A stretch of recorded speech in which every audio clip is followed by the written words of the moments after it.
नाम है क्या? घटघटवासी जी कहते हैं कि कोई भी समस्या तुम्हारे सामने आ जाए, शेर से भी तुम्हारा सामना हो जाए और कोई भी रक्षा करने वाला तुम्हारे पास हो, फिर क्या मिलेगा तुम्हें? शेर के सामने लाठी डंडा कोई भी काम नहीं करता। आप अपनी स्वयं रक्षा कैसे करोगे? इसलिए गुरुदेव ने आपको एक मार्ग सरल आपको उपलब्ध कर दिए हैं। जब कोई भी सहायता देने वाला नहीं है और परेशानी लगातार आ रही है, सोच रहे हैं कि अब हमारा जीवन नहीं बचेगा, तो उस परम पिता भगवान विष्णु को ध्यान करो। ये नाम इतना अद्भुत है। और नाम कितना महत्वपूर्ण है, अद्भुत चमत्कारी नाम है। और ये नाम हमारा नहीं है, हमारा नाम तो कृष्ण मुरारी है। क्योंकि कृष्ण जन्माष्टमी रात के 12 बजे बुधवार का हमारा जन्म है और पहला नाम हमारा श्री कृष्ण मुरारी है। और ये नाम हमारा भगवान विष्णु का है। हम इसी नाम से जोड़ते हैं और इसी नाम का गुणगान बताते हैं। इस नाम का सहारा जिसने ले लिया और चिंता मत कीजिए, चिंता उनके नाम के सर में डाल दीजिए और आप चिंता बंधन से मुक्त होकर के आनंद मंगल के साथ गुणगान कीजिए और तुम्हारा कल्याण होगा। मेरे प्रिय परिवारजनों, सबसे पहले आता है ओम। ओम सृष्टि निर्माण करता है। सृष्टि का सृजन जो है ओम पर है। ओम के बिना कोई भी मंत्र पूर्ण नहीं होता। ओम के बिना कोई भी किसी प्रकार की सिद्धि पूर्ण नहीं होती। इसलिए इस सबसे पहले आता है सृष्टि ओम पर रुकी हुई है। ओम सृष्टि निर्माण करता है और उसके बाद आता है विष्णु। विष्णु जो है वो पालन पोषण करने वाला है। भगवान विष्णु से ही 3 देवता हैं, ब्रह्मा, विष्णु और महेश। ब्रह्मा सृष्टि रचने वाले हैं, शंकर संहार करता है और विष्णु पालन पोषण करने वाले। सारे भाग अलग अलग बांट दिए हैं। उसी समय उन्होंने व्यवस्था करते हैं। तो आता है विष्णु है पालन पोषण करता, उसके बाद आता है हरि। और विष्णु हरि, हरि जो है वो आपकी सबकी जीवन नैया चला रहा है। चाहे जीव हो, जंतु हो, दानव हो, मानव हो, चिड़ी हो, चांदनी हो, और चाहे संसार में जितनी वनस्पति है वह सूख के हरी हो जाती है और पानी लगते ही हरी से सूख जाती है। हरी से सूख जाती, सूख के हरी हो जाती है। इस संसार में चेतन स्वरूप परमात्मा इसी में मौजूद है। इसी प्रकार हरि जो है बोलता पुरुष है, जो सबके अंदर चेतन स्वरूप परमात्मा के रूप में विराजमान है। हरि अगर हाथ से निकल जाए, हाथ से निकल गया तो हाथ बेकार हो गया। हरि आंखों से निकल गया तो आंखें बेकार हो गई। हरि घट से निकल गया, घट बेकार हो गया। इसके बाद आता है हरि बोलता पुरुष है, चेतन स्वरूप परमात्मा है जो आपके अंदर रूप और प्राणी रूप में विराजमान है। इसी से तुम्हारी जीवन नैया चलती है। जिसका हरि निकल गया तो समझ लो दुनिया से उसका रिश्ता छूट गया। इसलिए इसके बाद आता है ओम विष्णु हरि घट घट वासी। घट घट वासी, शरीर शरीर बनता है घट घाटे भूखे होने से। घर के पैसे का लेते अंग, और वेदों में कहा जाता है घट। हमारे नाक घट है, हाथ घट है, गर्दन घट है, ये सब अलग अलग है, अलग अलग भाग हैं और जुड़े हुए हैं। अलग अलग भागों से जुड़ करके ये शरीर बना, तो कहते हैं ये घट घट जुड़ करके ये शरीर बन गया। तो क्या है, घट घट में विष्णु जी का निवास है। घट घट में चैतन्य स्वरूप परमात्मा वहां जो है, तब आपका ये शरीर सही काम कर रहा है। आपकी आंखें, आपके हाथ, आपके पैर, आपका बीपी, आपका शुगर, आपका बीमारी सब सामान्य रूप में है और नाना प्रकार की कृपा बरस रही है, तब तुम्हारा कल्याण हो रहा है। ये ऐसा चमत्कारी नाम है, ओम विष्णु हरि घट घट बसी। एक ही नाम से सभी शक्तियों का, देवताओं का नाम एक साथ आ जाता है और जब स्मरण किया जाता है तो तुम्हारा मैसेज, तुम्हारी आवाज और तुम्हारी सूचना सभी देवताओं के पास दाखिल हो जाती है और जो देव की कृपा मिलती है तो तुम्हारी सुरक्षा कवच मिल करके और तुम्हारा कल्याण हो जाता है। इसी प्रकार ये नाम इतना कल्याणकारी है। इस नाम को जब आजमा कर देखो, अगर आपको ये लगता है ये नाम इतना चमत्कारी और गुणकारी कैसे हो सकता है, तो आप घट घट राशि जी की गुलाब की कली का ये बहुत चमत्कार है। अगर कोई चाहे तो इसकी आजमाइश कर सकता है, क्योंकि कोई भी किसी प्रकार की बीमारी है, गंभीर से गंभीर, केवल अहंकार हटा के, अहंकार हटा करके 108 बार ये नाम लेकर के और 2 कली अपने हाथ में लेकर के मुखार बिंद में डालें और थोड़ा सा आधा गिलास जल का पान करें, तुम्हारा तत्काल चमत्कार होगा और एक गुलाब की कली आपकी बीमारी में राहत देने का काम करेगी। आप चाहें आजमा कर देख लें और जो कली कार्यक्रम प्लान होने के बाद हमारे सेवक के माध्यम से कली ले सकते हैं। आस्था श्रद्धा भक्ति के साथ कली को मुखार बंद में डालिए। ये कली कोई जादू की कली नहीं है, ये गुलाब की कली है और घट घट राशि जी के हाथ में जाते ही, नाम से जाते ही ये गुलाब की कली गुणकारी हो जाती है, चमत्कारी हो जाती है और बड़ी से बड़ी कैंसर जैसी बीमारी को हटा करके आजाद करने का काम करती है। काशी जी ने बताया था कि ये भगवान विष्णु की ये रचना है। मानव से ही हर जगह हरी भरी होती है। कितना भी सुंदर महल बना लो, कोई मानव नहीं है तो उसमें भूत वासा रहता है। भगवान विष्णु की सर्वश्रेष्ठ रचना है। इस रचना से प्रेम करो, रचना से प्रेम करो, एक दूसरे का सहयोग दो, छल कपट त्याग दो और बिना स्वार्थ के एक दूसरे का साथ दो। भगवान विष्णु प्रभावित हो जाएंगे, तुम्हारी समस्या हटा करके और तुम्हारा कल्याण करेंगे। गौ माता पर विशेष ध्यान दो, क्योंकि ये तुम पर ऋण है। ऋण है, कहा है कि ये ऋण ऐसा है गौ माता पर, गौ माता का अपना ऋण तो उन्होंने उतार दिया है, अब उनका ऋण तुम पर आ गया है। उन्होंने तो दूध पिलाकर फर्ज निभा दिया और हम तुम सब लायक हो गए हैं, तो हम उनकी हेल्प नहीं कर पा रहे हैं। गाय चिल्ला रही है, चीख रही है कि हे पुत्रो, हे शेरो, हे वीरो, मेरी मदद करो, लेकिन हम ये कह करके छोड़ देते हैं और अनदेखी करके अपने घर में जाकर के खा पी करके सो जाते हैं। ये व्यवस्था बिल्कुल अलग है। इसी प्रकार से हम नाना प्रकार से संकट को प्राप्त हो रहे हैं। गौ माता की रक्षा करना का धर्म है और क्योंकि के सनातनी है, महापुरुषों का देश है, ये मंदिर है, इसकी रक्षा करना हमारा कर्तव्य भी है और हमारा सबका धर्म भी है, धर्म भी है।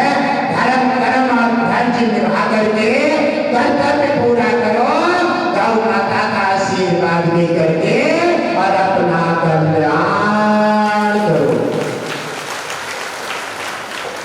आप लोग ये जानते हैं कि गौ माता तुम्हारे सामने आज भी गौ किसी चरम सीमा पर है। गाय काटने वाले दुष्ट खरीद करके जाते हैं, जिसमें हिंदू सहयोग देते हैं। हिंदू पैसा का सवा पैसा लेकर के 1000 के 20,000 50,000 मिल जाते हैं, तो वो पैसा के लालच में आकर के अपनी मां को बेच देते हैं। वो गिर गए हैं और वो ना पैसे से भरे हुए रहेंगे और ना कभी बीमारी से छुटकारा होगा, ना भी भागे रहे और ना भागे रहेंगे। 84.5 लाख नरक योनि में भुगतान करने के अधिकारी बने रहेंगे, क्योंकि उन्होंने अपना फर्ज निभाया। आप भी अपना फर्ज निभाओ। गाय घाम मिले, कहीं ब्लेड का तार लगाए, निवेदन करो ब्लेड का तार हटा लो। सुप्रीम कोर्ट का आदेश है, ब्लेड का तार निंदनीय है और ब्लेड के तार पर सख्त कार्रवाई है। इसलिए जाकर के अपने बहन भाइयों को सचेत करो, ब्लेड का तार हटा करके सादा तार लगाने का काम करो। गौ माता की रक्षा करो और अपना को सहायता करो। गौ माता की रक्षा अपनी हेल्प है और गौ माता की निंदा अपनी बर्बादी है। इसलिए गाय माता की सहायता करो। हमारा आपका धर्म है, हमारा आपकी गौ माता हम तुमसे सहायता मांग रही है। हम तुम अनदेखी करके निकले चले जाते हैं, हमें क्या लेना देना है? किसी से पंगा लो, उसने पंगा नहीं लिया, तुम्हें बचने से दूध से बचा करके और दूध तुम्हें पिलाया। वो नहीं कहते कि हम पंगा क्यों ले, हम अपने बेटा को पिलाएंगे, तुम्हें क्यों पिलाएं? ये बातें ठीक नहीं है। और ये देश और समाज में अपना आंदोलन जारी करो, आंदोलन जारी करो, एक दूसरे का साथ दो। अगर कहीं गाय का कहीं ट्रक, अगर कोई गाय पर अत्याचार हो रहा है, गाय पर कोई किसी प्रकार का वार हो रहा है, तो हमारा नंबर ले लीजिए, नंबर लीजिए और कॉल कीजिए। कॉल करते ही 10 मिनट नहीं लगेंगे, तब तक व्यवस्था जारी हो जाएगी, व्यवस्था दाखिल हो जाएगी और गौ माता के हत्यारों को उन्हें सजा दे करके उनका वाहन जब्त किया जाएगा और उनकी संपत्ति जब्त करके और उन्हें सलाखों के भीतर डाल दिया जाएगा। आप इसमें कौन कौन सहयोग करना चाहते हैं? कौन कौन सहयोग करना चाहते हैं? हाथ ऊंचे कर लो। क्या सहयोग करना चाहते हो? मन से और भाव से सहयोग देना। क्या कई जीवन किसी का यहाँ नहीं रहेगा? क्या नहीं अगला चिपके, क्या नहीं सिंध समाए और क्या नहीं पावक में जले काल किरनाएगा। तो हमारे प्यारे भक्त, हम हाथ उठा करके और शपथ लेते हैं देश के प्रांत और गौ माता, साधु संत ब्राह्मणों की निंदा के प्रति कोई समझौता नहीं करेंगे, नहीं करेंगे, कट्टरवादी रहेंगे। और गाय अगर कोई गौ माता पर बात करेगा तो उससे पहले हम उससे गौ माता से पहले अपने को चढ़ा करके अपना फर्ज निभाने का काम करेंगे। कौन कौन चढ़ोगे? कह रहे हो करोगे। अगर चढ़ जाओ ना तो मैं गारंटी देता हूं मंच से 24 घंटे नहीं लगेंगे, तब तक ये हिंदू राष्ट्र घोषित हो जाएगा। और 24 घंटे नहीं लगेंगे, हिंदू राष्ट्र घोषित होते ही गौ माता, साधु संत, सनातन सब सुरक्षित हो जाएंगे और सभी भारतवासियों का आनंद मंगल हो जाएगा। अब भारतवासी जी अपने सभी भारत के साधु संतों को सभी से निवेदन और एक विशाल आंदोलन का आयोजन करेंगे। अभी पहले संप्रसाद जाएंगे और संप्रसाद करके विशाल आंदोलन करेंगे। कहां? दिन में चल करके आंदोलन करेंगे। आंदोलन अंतिम, जब तक हमारा हिंदू राष्ट्र, जब तक हमारी झोली में नहीं, तब तक हम वहां से अपना कैंप नहीं हटाएंगे। लगातार हम अपनी मांग पूरी करके और अपना कर्तव्य पूरा करके वहां से हटेंगे। एक ही उद्देश्य होगा, या तो मरेंगे या फिर हिंदू राष्ट्र पा करके और अपने सनातन भारत देश को आजाद करेंगे। हम लोगों का वैसे भी क्या जीवन है, हम लोग तो इसलिए होते हैं जब भी धर्म लुप्त होता है, अधर्म का मोह खाता है, तो साधु संत ब्राह्मण गाय और कन्या पर अत्याचार होता है। साधु संतों के रक्त निकाले राजा रावण ने, और इसी समय भगवान विष्णु ने आकाशवाणी की कि ये निर्दोष साधु संतों का रक्त व्यर्थ नहीं जाएगा, यही तेरे राज्य का तेरा सर्वनाश कर दे। इसलिए साधु संतों से समीकरण बनाने के बाद, संप्रदाय साधने के बाद एक पूरे विश्व का आंदोलन किया जाएगा। लगातार हमारी योजना जारी है और योजना जारी होने के बाद हमारा संत जनों का संगठन जब लागू हुआ, विश्व का संत वहां पर इकट्ठे होंगे, तो जो चाहेंगे वो मांग पूरी करके वापस लौटेंगे। क्योंकि साधु संतों ने, ब्राह्मणों ने कोई काम पूरा करने के बिना और खाली लौट करके आने का कभी भी अपना उद्देश्य नहीं समझा है। खाली लौट कर नहीं आते हैं, या अपना मकसद पूरा करके ही वापस कदम बढ़ाते हैं। इसलिए ये अपनी तैयारी है। और हमारी साधु संत जहां जहां जिनके संस्था का और बड़े बड़े साधु संतों का जो नंबर है, वह नंबर उपलब्ध करने में आप हमारा सहयोग दीजिए। आप सब हमारे हैं, देश विश्व पूरा हमारा परिवार है और आपके ही माध्यम से संसार चलता है। साधु न होते तो संसार चल जाता है, कौन सहायता करता है? साधुओं ने अपने त्याग और तपस्या से अपने देश सनातन और सभी की रक्षा की है।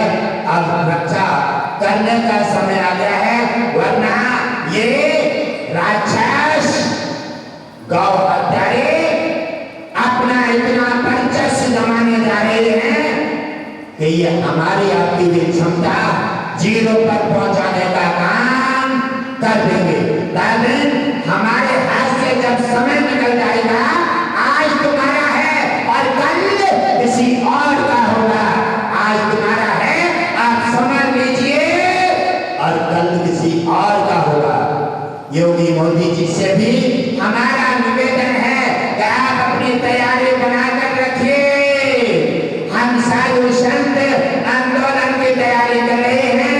हमें हिंदू राष्ट्र चाहिए, गौ माता की रक्षा चाहिए और दुष्टों का यहाँ से सफाया चाहिए। आप सहयोग कीजिए, आपके महान कृपा होगी और हमारे धर्मात्मा राजा रघु जैसे बड़े बड़े महान राजा हुए हैं धरती पर, जिन्होंने देश के हित में सब कुछ कुर्बान किया है। इसलिए राजा रघु ने इतना बड़ा त्याग किया, ब्राह्मण को एक से ग्राम्य दान देकर के, राजपाट देकर के, और भगवान विष्णु को प्रभावित कर दिया। भगवान विष्णु ने प्रसन्न होकर के और उन्हें वरदान दिए कि हम तुम्हारे वंश में आकर के अवतार धारण करेंगे। कहा है रघुकुल रीते सदा चले आए, प्राण जात पर वचन न जाए। राजा रघु इतने धर्मात्मा राजा थे, हमारे इस समय में धर्मात्मा राजा है, इन्हीं की वजह से हमारा सनातन का दायित्व बना हुआ है। और अब निवेदन करेंगे, राजा से मांगने का हमारा अधिकार है, हमने पहले भी मांगा है, आज भी हम साधु संत और ब्राह्मण सभी देश इकट्ठा होकर के अपने राजा से हम अपना अधिकार मांगेंगे, गाय की सहायता और हिंदू राष्ट्र, क्योंकि ये भारत है और हम अपना अधिकार मांग करके और तब अपना कल्याण करेंगे।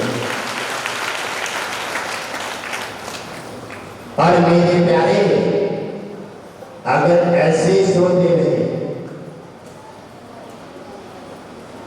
तो देख लो और देशों की हालत। ऐसे सोचते रहे, मेरे प्यारे, जाति पाति में बढ़ते रहे, जाति पाति में बढ़ते रहे। अरे घर का एक ही जाति है सनातन, घर का हिंदुत्व है और हिंदू भाई भाई। घर की जातियों में क्यों बढ़ रहे हैं? जातियों में बढ़ गए इसीलिए तो मिट गए। और अगर नहीं समझ पाए, समझे नहीं, तो आगे समय तैयार इंतजार कर रहा है। साधु संतों पर जो पहले नीति है वो तो बर्दाश्त करते चले आए हैं, लेकिन आपकी परेशानी, आपका प्रहार, आपकी दुर्दशाएं साधु संत ब्राह्मण को देखी नहीं जाएंगी। इसीलिए हम तुम्हें जगाने का काम कर रहे हैं। साधु संत ब्राह्मणों की सहायता करो और उनके सहयोग में आकर के अपना अधिकार मांगो और अपना देश और आगे आने वाली पीढ़ी का कल्याण करो। वरना सोते रहे तो जब जगोगे ना तो जो बड़ी तलवारें गर्दन पर होगी, बचेगा नहीं कुछ, क्योंकि ये हत्यारे हैं। इनको निवास करके कहीं जाएंगे, केवल में जो सिखाया जाता है मारो काटो छीनो, और घंटी में सिखाया जाता है दया करो। ब्राह्मणों पर, भारत पर जब जब अत्याचार हुआ है तब तक भगवान विष्णु ने किसी न किसी रूप में अवतार धारण किया है। अब भगवान विष्णु की तैयारी है, संबंध में भगवान विष्णु कल अवतार धारण करेंगे ब्राह्मण परिवार में। और तब तक कहते हैं, तब तक हम साधु संत ब्राह्मणों के सहयोग से भ्रष्टाचारियों का सफाया करेंगे। और भगवान विष्णु का ये नाना प्रकार से सहयोग है कि आप आगे बढ़े, अपना अधिकार मांगे। अधिकार मांग करके आप किसी से और कुछ थोड़ी मांगे, राजा से अपना अधिकार, अपना घर, अपना देश, अपना मंदिर, अपनी शांति, अपना सनातन और अपनी गौ रक्षा, आने वाली पीढ़ी की सहायता मांग रहे हैं। ये हमारा आपका सबका अधिकार है। राजा से मांगो, हट करो, और राजा घर की मांग पूरी करेंगे और तब घर का कल्याण होगा। मेरे प्रिय परिवारजनों,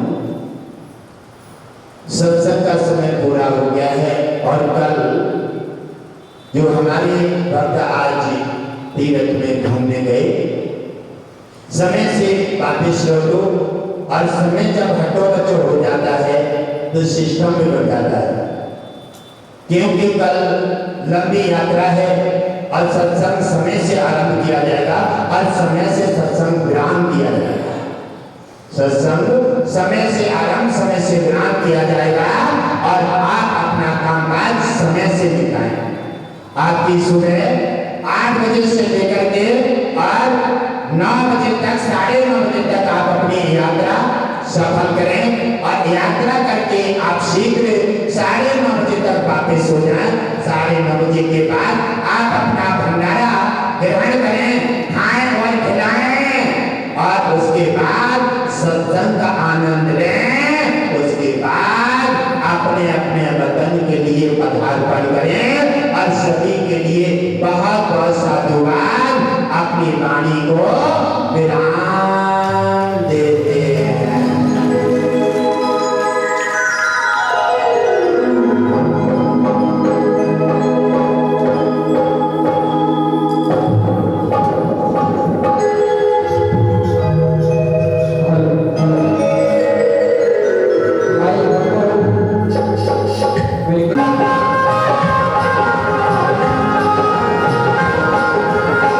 आरती श्री हरि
हरि